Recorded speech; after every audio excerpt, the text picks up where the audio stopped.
Buenas tardes, profesor y compañeros. Yo les hablaré sobre la importancia de los movimientos de los pueblos originarios en Chile y el Acuerdo de Nueva Imperial, para desarrollar, estudiar y entender con mayor claridad los alcances de los temas ya señalados. Es preciso adentrarse en los pasajes de nuestra historia inicial. En nuestro gran continente latinoamericano, siguiente, se estima que existen más de 40 millones de indígenas que conforman unos 400 grupos étnicos. Siguiente. Específicamente en Chile existe una gran variedad de pueblos originarios, como se muestra en la lámina: el pueblo mapuche, aymara, quechua, diaguita, entre otros, siendo el primero de ellos que se vislumbra de forma protagónica en nuestra historia ancestral. Siguiente.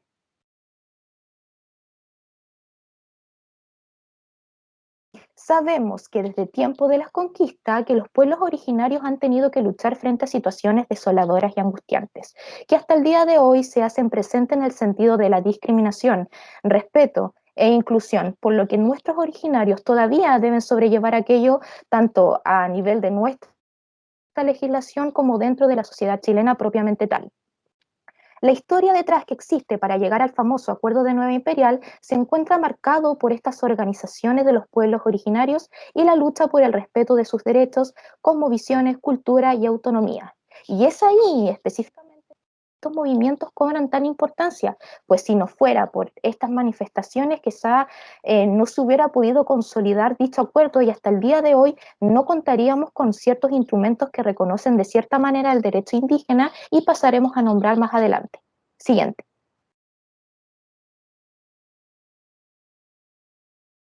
Comencemos con la historia.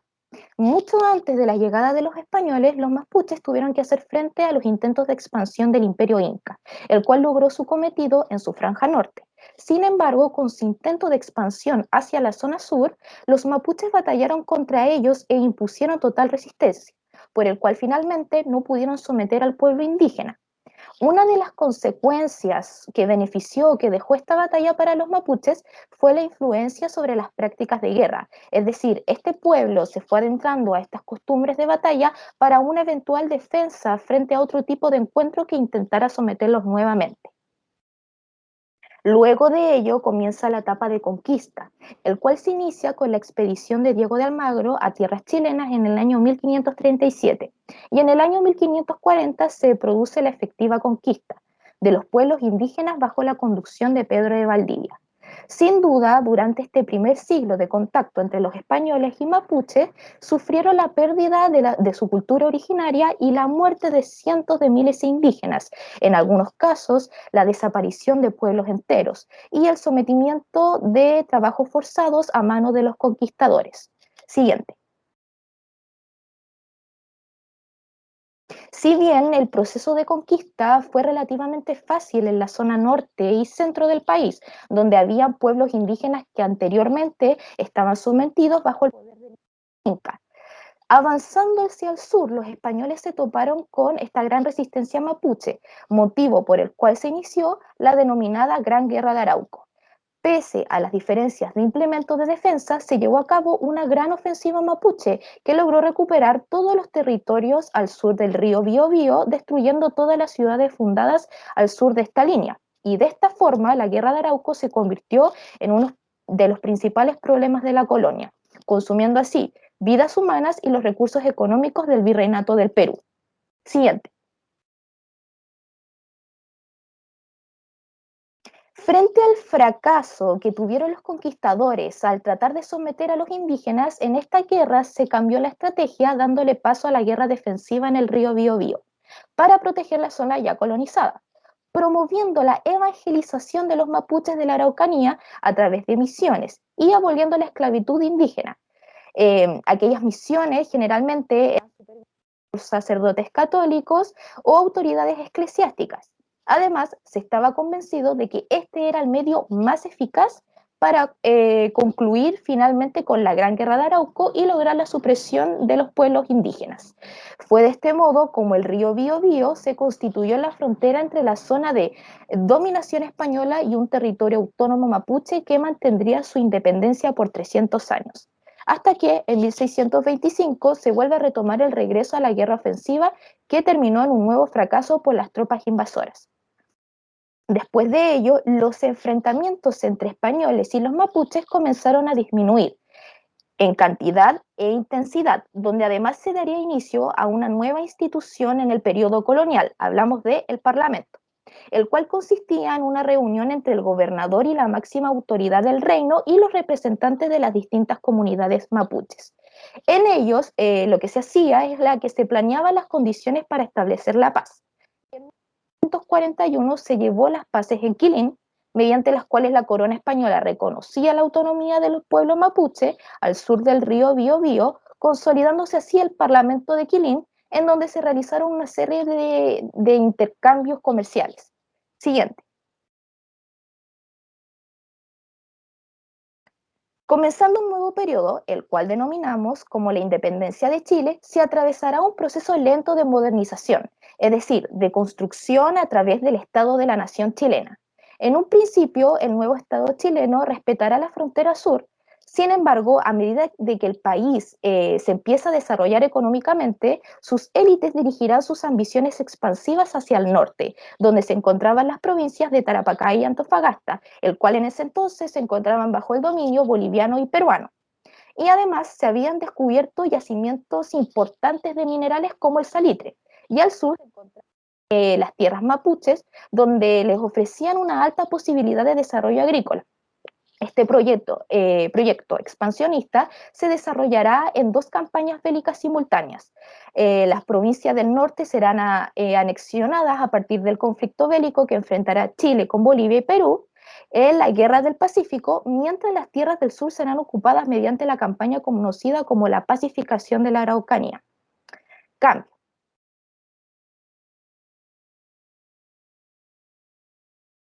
En 1853 se fijarán los procedimientos de enajenación de las tierras indígenas y en 1866 se crea la figura del dispositivo reduccional.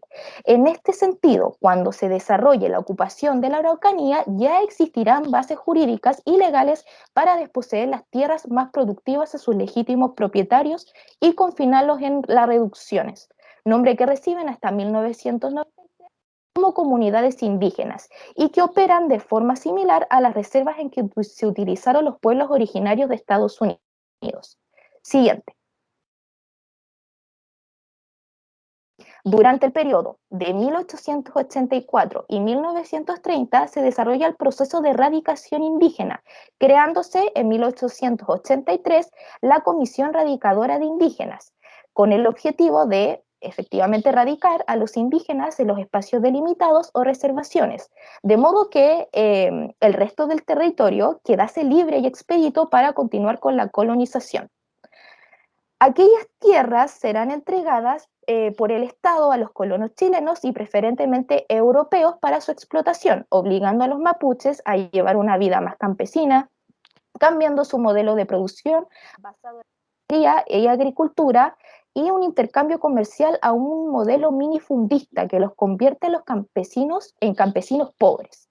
Asimismo, la instalación de la población colona y la desposesión de tierras son elementos claves para entender el desarrollo del movimiento mapuche contemporáneo. Por una parte, la llegada de una población extranjera al territorio mapuche, que contaba con los privilegios económicos y fiscales sobre los autóctonos, generará una desigualdad histórica entre la sociedad civil chilena y los pueblos originarios. Traducida en la dicotomía mapuche-huinca, el extranjero pasa a ser denominado como huinca y considerado como un agente activo en el proceso de desposesión y colonización que sufre el pueblo mapuche hasta la actualidad. Siguiente. La ocupación de la Araucanía trajo consigo la incorporación forzosa del pueblo mapuche al Estado chileno. Esto se dio a través de un proceso de aculturación mediante el cual se expandió el uso de la lengua española, la población anterior que mayoritariamente hablaba mapudungún, y se introdujeron nuevas instituciones como la escuela, el ejército, los tribunales de justicia, municipalidades, entre otras cosas. Es decir, aquello provocó la pérdida de las características tradicionales y propias del pueblo mapuche.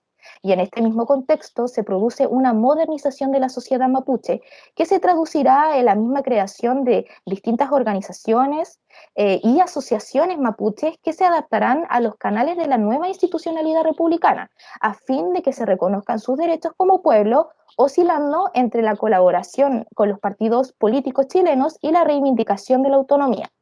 Siguiente. Siguiendo la misma línea, en 1916, Manuel Aburto Panguilef, que es un representante mapuche, también ascendente mapuche, crea la Sociedad Mapuche de Ayuda Mutua y organiza el primer Congreso Araucano, que servirá de base para la fundación de la Federación Araucana en 1922, que tenía por objetivo defender al pueblo mapuche de las tierras y recuperar su autonomía y tradiciones. En 1931, Panguilef llegará a promover la creación de una república independiente indígena, lo que evidencia la existencia de un protonacionalismo mapuche de carácter moderno. En fin, todos estos movimientos como estrategias que originaron dicha sociedad y congreso eran destinados para combatir la preservación y revalorización de la cultura ancestral. En 1937 se funda el Frente Único Araucano, el primer partido político de ascendencia mapuche. Este desarrolló un programa político de defensa de los intereses de los mapuches en el sur de Chile por parte de una orientación política de izquierdas. El FUA se presentará a las elecciones parlamentarias en el mismo año en coalición con el Frente Popular de Pedro Aguirre Cerda sin lograr la representación política. Siguiente. Sin embargo, quien hegemonizará la vía institucional mapuche será la derecha representada por la Corporación Araucana, o también conocida como el Movimiento Indigenista de Chile, fundada en 1938.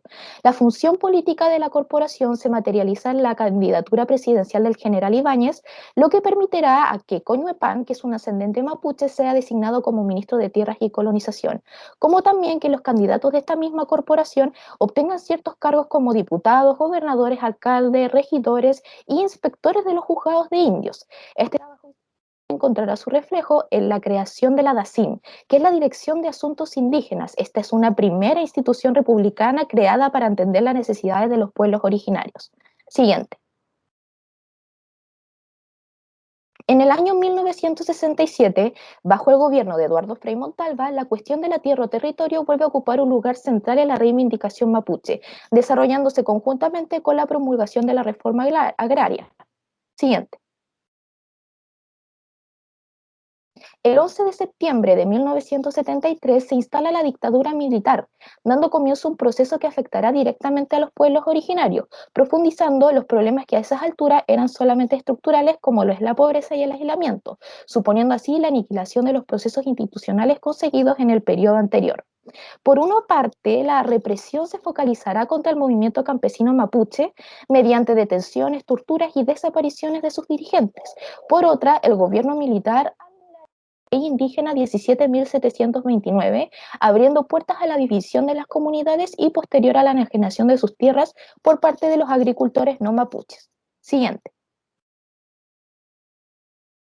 Sin embargo, los dos hitos legales que marcarán el futuro de la Araucanía será la aprobación del Decreto Ley 701 en 1974, que subsidia la plantación forestal de especies exóticas, y por otro lado el Decreto Ley 2568 en 1979, que retomará el proyecto de división de tierras de las comunidades mediante la asignación de títulos de propiedad, rompiendo el régimen de tenencia colectiva de las tierras. Siguiente. El 30 de julio de 1989 tuvo lugar en Chile el plebiscito que permitió la llegada a la democracia. Siguiente. Así, el 1 de diciembre del mismo año tuvo lugar el nuevo entre Patricio Elwin, candidato a la presidencia de la Concertación de Partidos por la Democracia, y organizaciones mapuches. Este se comprometía al reconocimiento constitucional de los pueblos indígenas, la creación de una Corporación Nacional para el Desarrollo Indígena y la creación de una comisión especial para los pueblos indígenas a fin de canalizar sus demandas a cambio de recabar el apoyo de estas organizaciones para su elección. De este encuentro se constituyó el Acuerdo de Nueva Imperial. Siguiente.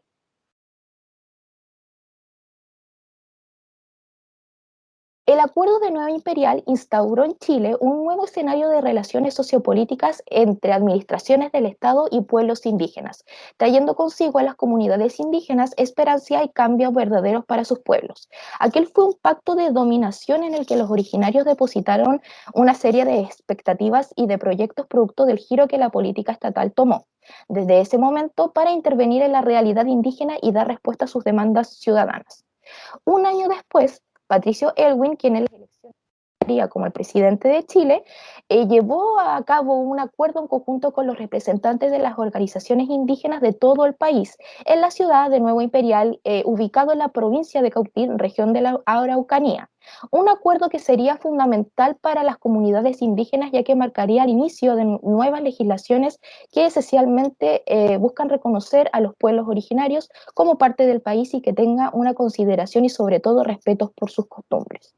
Este acuerdo les otorgó una participación social y representación política a los indígenas, muy distinto a lo que pasaba en épocas anteriores, como ya he mencionado, en donde fueron vulnerados y violentados sin una legislación que los amparara, lo que fue llamado como un proceso de valorización positiva de su identidad étnica, motivó a las comunidades a proponer una serie de ideas y requisitos para llegar a un acuerdo con el Estado chileno sobre lo que sería una nueva legislación indígena.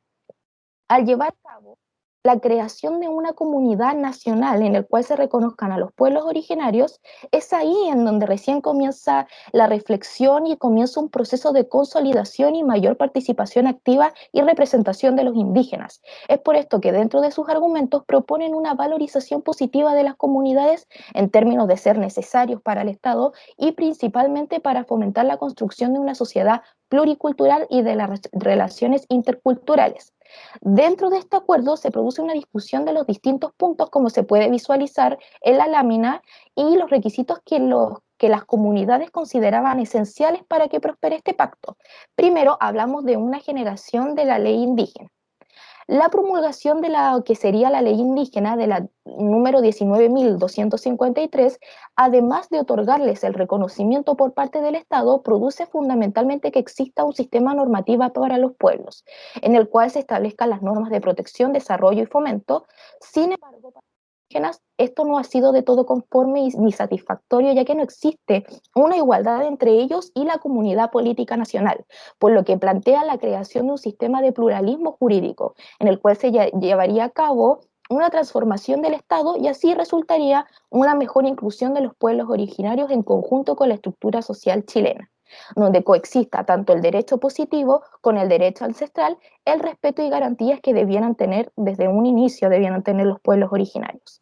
Gracias a la generación de esta ley indígena es que se creó la CONADI, que es la Corporación Nacional de Desarrollo Indígena, un servicio público chileno creado en 1993 que tiene como objetivo la promoción, coordinación y ejecución de la acción estatal de los planes de desarrollo de las personas pertenecientes a los pueblos indígenas de Chile. Luego, en el segundo punto fundamental que plantearon los pueblos indígenas en este acuerdo, eh, tenía relación con la existencia de un reconocimiento constitucional de las comunidades, los que les otorgaría garantía y derechos en el texto jurídico más importante. El mensaje del proyecto planteaba la necesidad de consagrar legislativamente el reconocimiento como base para proponer una perspectiva diferente sobre el desarrollo, mejoramiento de calidad de vida y futuro para los pueblos indígenas, además de ser un reflejo de la diversidad de la sociedad chilena.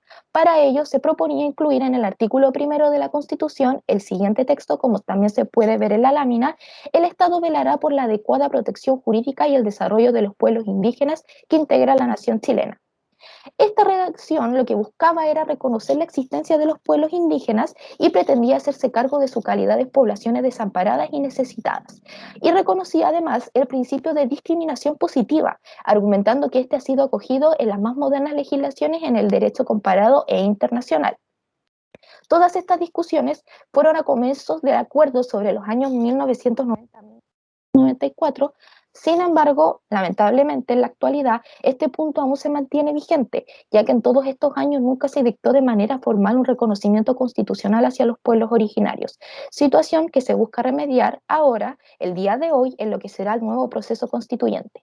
Y por último, la ratificación del convenio 169 Como tercera punto de este acuerdo, punto de este acuerdo, este instrumento internacional reconoce las aspiraciones de los pueblos indígenas a asumir el control de sus propias instituciones, su forma de vida y de desarrollo económico, siendo la no discriminación el principio fundamental de este instrumento internacional de la OIT. Tanto la creación de la Comisión Especial de los Pueblos Indígenas, la promulgación de la primera ley indígena en 1993, el establecimiento de la Comisión de la Verdad Histórica y Nuevo Trato y el Acuerdo de Nueva Imperial y la ratificación del Convenio 169 en el año 2008 representa un paso más de un proceso iniciado en 1990 por los sucesivos gobiernos democráticos y organizaciones de los pueblos indígenas. Siguiente. Por último, y para concluir mi presentación, como se puede visualizar en la lámina, este es un documento fehaciente del Acuerdo de Nueva Imperial y como se puede ver, se encuentra firmado por el presidente de Chile en ese entonces, Patricio Aylwin, y los representantes de las comunidades. Muchas gracias por su atención.